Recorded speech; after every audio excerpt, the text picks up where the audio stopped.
Nicaragua, violente opération contre Masaya. La ville rebelle, rafale d'armes automatiques, cris, cloches sonnant pour alerter la population. Masaya, la ville la plus rebelle du Nicaragua, était mardi sous le feu des forces pro-gouvernementales de ce pays secoué par des manifestations violemment réprimées qui ont fait des centaines de morts.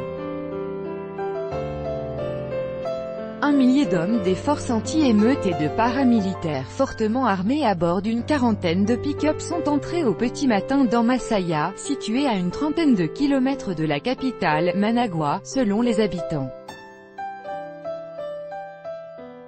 Les accès à la ville étaient bloqués et les journalistes empêchés de passer. Visés par les tirs, une équipe de l'AFP a été contrainte de faire demi-tour aux abords de cette ville. Ils attaquent Monimbo, un quartier de Masaya. Les balles atteignent la paroisse de Marie-Madeleine, où le prêtre s'est réfugié, a écrit sur Twitter l'évêque auxiliaire de Managua, Silvio Bez, appelant le président nicaraguayen Daniel Ortega à arrêter ce massacre. Sur les vidéos et enregistrements publiés sur les réseaux sociaux, on peut entendre des tirs nourris et des cris. Des habitants et des journalistes locaux rapportent la présence d'hommes cagoulés équipés de fusils d'assaut Kalachnikov et M16, ainsi que de francs-tireurs. Paul Oquist, le ministre nicaraguayen chargé des politiques nationales à Bruxelles, le 17 juillet 2018. Copyright AFP, François Walchart. La bonne nouvelle en provenance du Nicaragua est que le coup d'État a échoué, c'est-à-dire que la tentative de coup d'État au Nicaragua est déjà vaincue, a affirmé mardi à Bruxelles Paul Oquist, le ministre nicaraguayen chargé des politiques nationales, dans un entretien à l'AFP. Il n'y a plus de barrage routier, les étudiants peuvent retourner en cours, a-t-il soutenu. Le gouvernement qualifie les manifestants de putschistes et de délinquants. Cette incursion, rebaptisée par l'opposition Opération Nettoyage, cible le quartier indigène de Monimbo, où la population est fortement mobilisée contre le gouvernement. Des barricades allant jusqu'à 2 mètres ont été élevées dans cette ville de 100 000 habitants. Au bruit des rafales, provenant des différentes entrées à la ville, s'est mêlé celui des cloches des églises afin d'alerter la population, selon des habitants.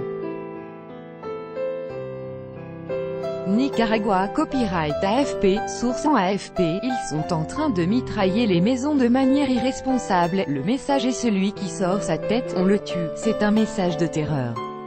Ce qui m'inquiète le plus ce sont les enfants, les femmes enceintes et les personnes âgées, a déclaré le secrétaire de l'Association nicaraguayenne des droits de l'homme, ANPDH, Alvaro Leva. Loi antiterroriste, on nous attaque avec des armes lourdes, c'est une des opérations les plus violentes lancées contre Masaya, on entend des détonations et des tirs de mitrailleuses, a déclaré à l'AFP le dirigeant du mouvement étudiant du 19 avril, Cristian Farardo.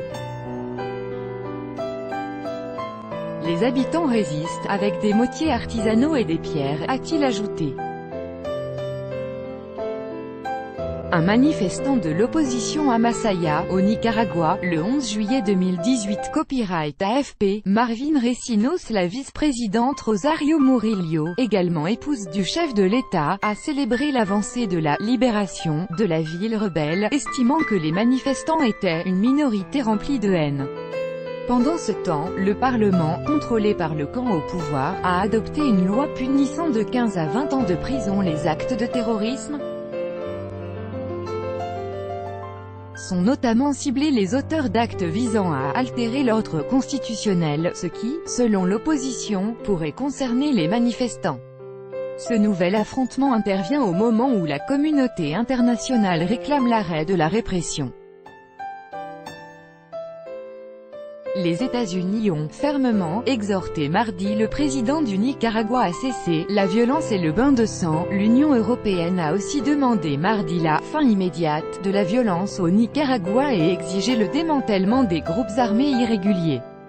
La veille, 13 pays d'Amérique latine et l'ONU avaient réclamé la cessation immédiate des violences.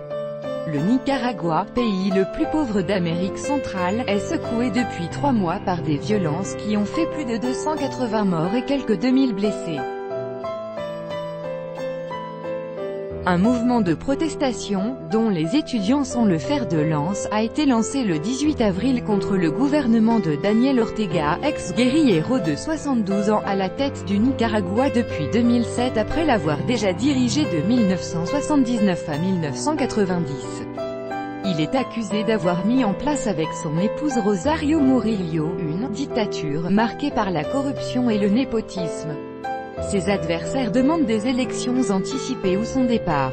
Tout droit de reproduction et de représentation réservé. Copyright 2018, Agence France Presse.